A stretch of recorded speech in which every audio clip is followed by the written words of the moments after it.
اپنے چینل پر آپ کو ویلکم کہتے ہیں۔ روزانہ نئی کہانی سننے کے لیے اس چینل کو سبسکرائب کر لیجئے۔ شکریہ۔ میں اپنے گھر پر اکیلا ہوتا تھا۔ ماں باپ تو کچھ ہی عرصہ ہوا تھا دنیا سے چل بسے اور کوئی بہن بھائی تھا ہی نہیں۔ میں اکلوتا بیٹا تھا، سو تعلیم مکمل کرتے ہی اچھی نوکری لگی اور پہلے سے ہی کافی خوشحال گھرانے میں مزید خوشحالی آ گئی۔ میرے ابا تو تعلیم کے دوران ہی چل بسے، جبکہ اماں حیات تھیں، سو مجھے کافی سہارا تھا۔ مگر نوکری کے بعد 1.5 سال کے اندر ہی اماں بھی سخت بیمار ہو کر ہمیشہ کے لیے مجھے اکیلا کر گئیں۔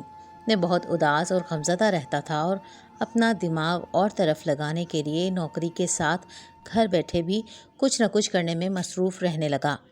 3 سال کا عرصہ جیسے پلک جھپکتے میں گزرا کہ تب ہی بڑی پھپھو جو مجھ سے بہت پیار کرتی تھیں، وہ میری شادی کے لیے بہت فکر مند ہو گئیں تاکہ میں اکیلا اور ویران سی زندگی نہ گزاروں۔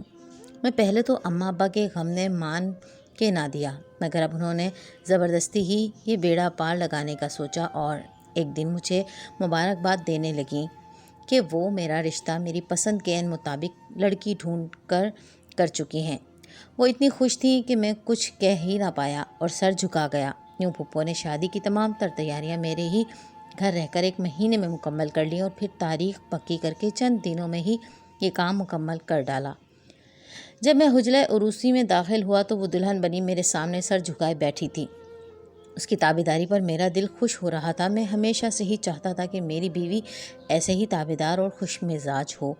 میں نے اس کا گھونگھٹ پلٹا تو شرم و حیا میں لپٹی مسکراہٹ اس کے چہرے پر پھیلی ہوئی تھی۔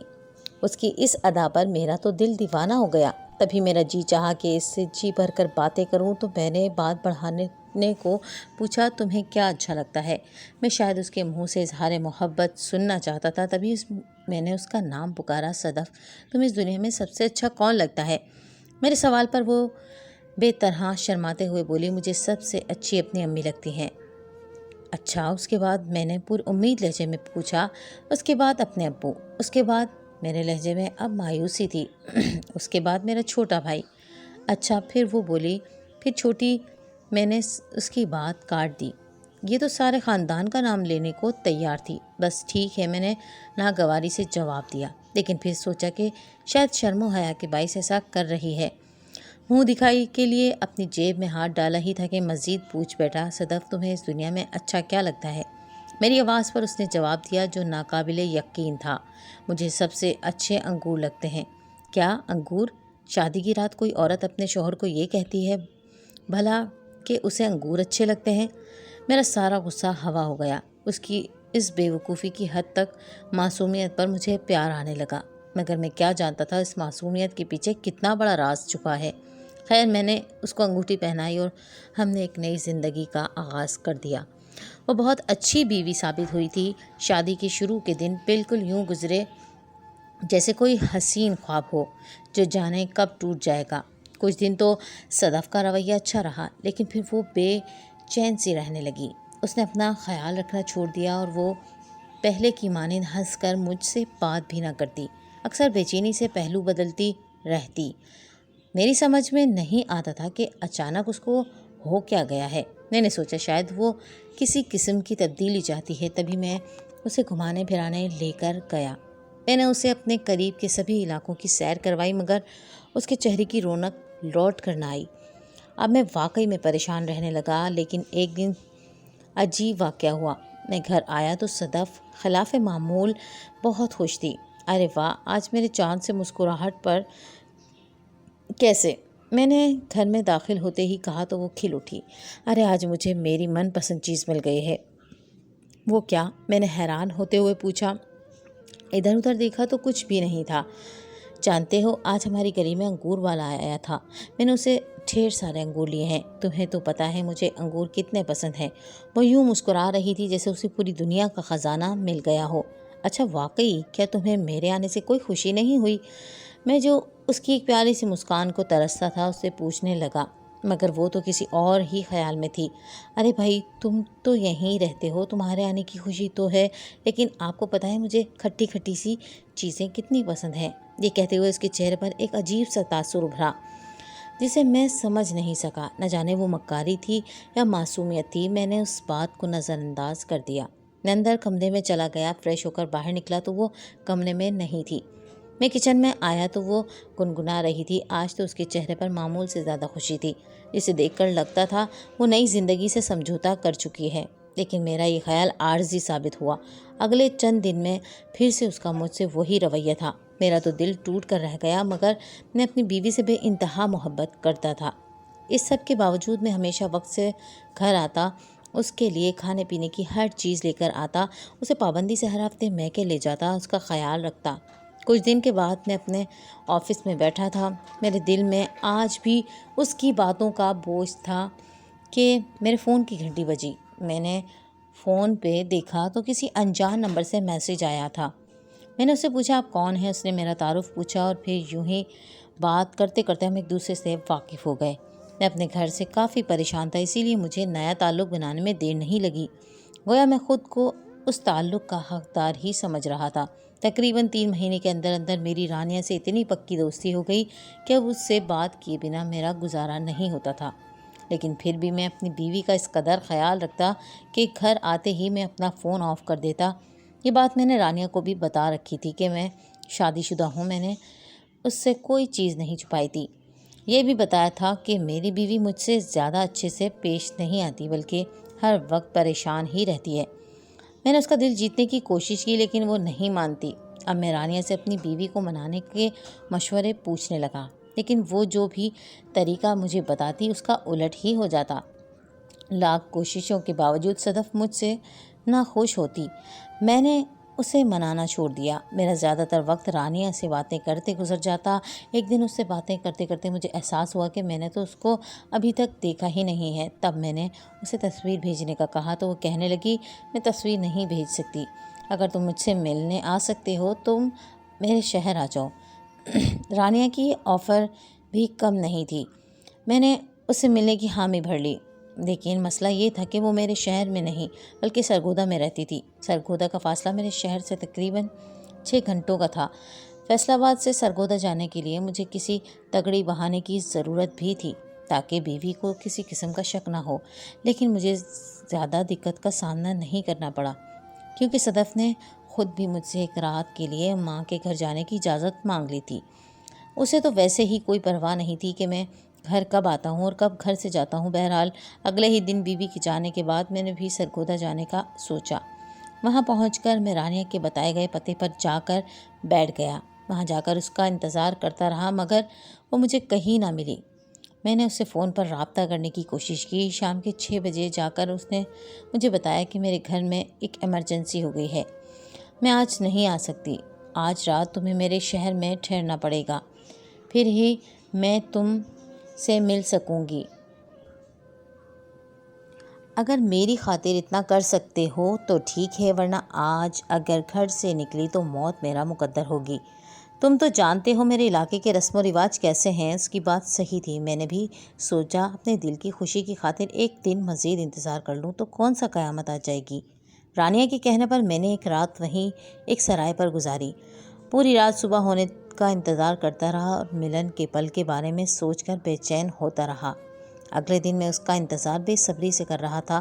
اس نے صبح 10 بجے آنے کا کہا تھا۔ 11 بجے کے قریب میں نے اسے کال کی تو اس کا نمبر بند تھا۔ میں نے تقریباً دوپہر 3 ساڑھے 3 بجے تک اس سے رابطہ کرنے کی کوشش کی مگر اس نے فون نہیں اٹھایا۔ اب مجھے یقین آ گیا کہ رانیہ نے مجھے چکر دیا ہے۔ میں غصے سے وہاں سے چل پڑا۔ گاڑی اس قدر تیزی سے چلائی کہ اپنے شہر آتے ہوئے مجھے تقریباً 1.5 گھنٹے کا وقت لگا تھا۔ میں بہت غصے میں تھا، پریشانی میرے چہرے سے جھلک رہی تھی۔ رانیہ نے مجھے سمجھایا کیا تھا اور اپنے شہر آ کر بھی میرے ہر 10 منٹ بعد اسے فون کرتا رہا مگر اس نے میری کال نہیں اٹھائی۔ اس کا صاف یہی مطلب تھا کہ وہ مجھ سے جان چھڑانا چاہتی تھی۔ اسے مجھے دل لگی کی خاطر استعمال کیا اور میں الو بن گیا۔ میرا آفس جانے کا من نہیں ہو رہا تھا، حالانکہ ادھورا کام چھوڑ کر رانیہ سے ملنے گیا تھا۔ خیر عصر سے تھوڑا پہلے میں گھر کے لیے روانہ ہو گیا۔ ابھی میں نے اپنے گھر کی گلی میں قدم رکھا ہی تھا کہ ایک بزرگ نے مجھے روک لیا۔ بیٹا برا نہ مانو تو میری ایک بات سن کر چلے جاؤ۔ بزرگ کا چہرہ سنجیدہ تھا۔ اس کی بات سن کر میں رک گیا۔ کیا یہ شریفوں کا محلہ ہے؟ جی حضرت، میں جانتا ہوں شریفوں کا محلہ ہے، آپ کیا کہنا چاہتے ہیں؟ میں نے سوالیہ نظروں سے ان کی طرف دیکھا۔ یہی بیٹا، یہاں پر شریفوں کی طرح رہنا ہے تو رہو، ورنہ یہاں سے چلے جانا ہی بہتر ہوگا۔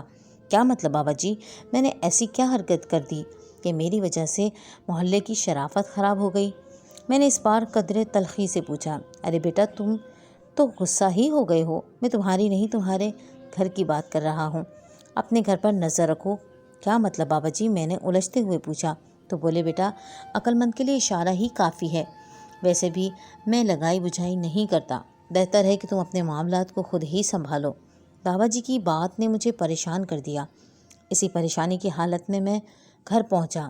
بیرونی دروازہ ہمیشہ بند ہی ہوتا تھا، گھر کی چابی میرے پاس بھی ہوتی تھی۔ میں نے چپکے سے تالا کھولا، تالا بنا کسی آواز کے کھل گیا۔ نہ جانے میرے دل میں بابا جی کی بات سے ایک عجیب سا شک پیدا ہو گیا تھا، حالانکہ خود میرا کردار داغدار ہو چکا تھا۔ میں بھی تو گناہ کی نیت سے سرگودا گیا تھا، مگر پھر بھی مجھ سے برداشت نہ ہوتا کہ میری بیوی مجھ سے اس طرح کا دھوکہ کرے۔ میں نے گھر میں داخل ہو کر ہر طرف دیکھا تو مجھے صدف نظر نہ آئی۔ کیا وہ اس وقت کہیں گئی ہے؟ میں نے من ہی میں سوچا، لیکن نہیں، اس وقت وہ کہاں جا سکتی ہے؟ اس کے میکے فون کرتا ہوں۔ تبھی میں نے اس کی والدہ کو فون کیا۔ ان کے لہجے میں ایک گھبراہٹ تھی۔ کہنے لگی، صدف ادھر ہی ہے، تمہیں فکر کرنے کی ضرورت نہیں ہے۔ باقی سب کچھ تو ٹھیک تھا، لیکن ان کے لہجے کی گھبراہٹ نے مجھے کچھ سوچنے پر مجبور کر دیا۔ اس سے پہلے کہ میں گھر سے نکل کر اس کی تلاش شروع کرتا یا پھر ان کے گھر جا کر اس بات کی تصدیق کرتا وہ واقعی وہاں موجود ہے یا نہیں، مجھے پاس والے کمرے سے گھٹی گھٹی آوازیں سنائی دیں۔ یہ وہ کمرہ تھا جو ہم کم ہی استعمال کرتے تھے۔ میں نے بے اختیار کمرے کا رخ کیا تو کمرے میں آنے والی آوازوں میں شدت پیدا ہو گئی۔ چونکہ میرے قدموں کی آواز اندر تک جا رہی تھی، اس لیے کسی نے اٹھ کر دروازہ فوراً سے بند کر دیا۔ میں نے سنا تو اندر سے صدف کی ہلکی ہلکی چیخوں کی آوازیں آنے لگیں، مگر پھر نہ جانے کیا ہوا کہ دروازہ بند کر دیا۔ میں بری طرح دروازے کو پیٹنے لگا۔ اس دروازے کی کوئی کھڑکی بھی نہیں تھی۔ یہ ہمارے سامان رکھنے کے لیے معمولی سا ایک کمرہ تھا، جس پر بڑا سا لکڑی کا دروازہ لگا ہوا تھا۔ یہ دیکھ کر مجھے سخت غصہ آیا کہ اندر سے کسی مرد کے بولنے کی بھی آوازیں آ رہی تھی۔ میرا تو مارے جوش کے خون کھولنے لگا۔ میں نے زور زور سے دروازہ پیٹنا شروع کر دیا، لیکن صدف نے دروازہ نہ کھولا۔ میرا غصہ آسمان کو چھو رہا تھا۔ اب کی بار میں نے عالیہ کو طلاق کی دھمکی دی تو دروازہ کھل گیا، لیکن دروازہ کھلتے ہی کسی نے میرے سر پر اس قدر زور سے وار کیا کہ میں آگے کا منظر نہیں دیکھ سکا۔ میری آنکھوں تلے اندھیرا چھا گیا۔ اس کے بعد میں نے صدف کی ایک چیخ سنی، پھر میں تاریکی میں ڈوبتا چلا گیا۔ مجھے نہیں معلوم کہ اس کے بعد کیا ہوا۔ تقریباً 3-5 دن کے بعد میری آنکھ کھلی۔ میں نے خود کو ہسپتال کے ایک بستر پر پایا۔ میرے سر پر پٹی بندھی ہوئی تھی اور پاس دواؤں کا ڈھیر لگا ہوا تھا، جبکہ میرے بستر کے پاس صدف بیٹھی رو رہی تھی۔ اس کی آنکھیں رو رو کر لال ہو چکی تھیں۔ وہ بہت پریشان دکھ رہی تھی۔ ایسا لگتا تھا کہ جیسے وہ کسی سے مار کھا کر بیٹھی ہے اور اس سے بہت بڑا گناہ سرزد ہو گیا ہو۔ میرے ذہن میں کوئی بات نہیں تھی۔ رفتہ رفتہ صدف کا چہرہ دیکھ کر مجھے پچھلی تمام باتیں یاد آنے لگیں۔ صدف، تم کہاں تھی؟ میں نے غصے سے پوچھا تو وہ قریب آ کر بولی، ڈاکٹر نے آپ کو آرام کرنے کا بولا ہے، آپ اس وقت زیادہ بات نہ کریں۔ مجھے اس پر اور غصہ آ گیا۔ وہ کچھ نہ بولی تو میں نے کہا، سچ سچ بتا دو، وہ سب ڈرامہ کیا تھا، ورنہ میں ابھی اور اسی وقت۔ اس نے میرے منہ پر ہاتھ رکھ لیا۔ طلاق کی بات مت کرنا، میں تمہیں سب سچ بتا دوں گی۔ اس نے ایسی التجا کی کہ میں نرم پڑ گیا۔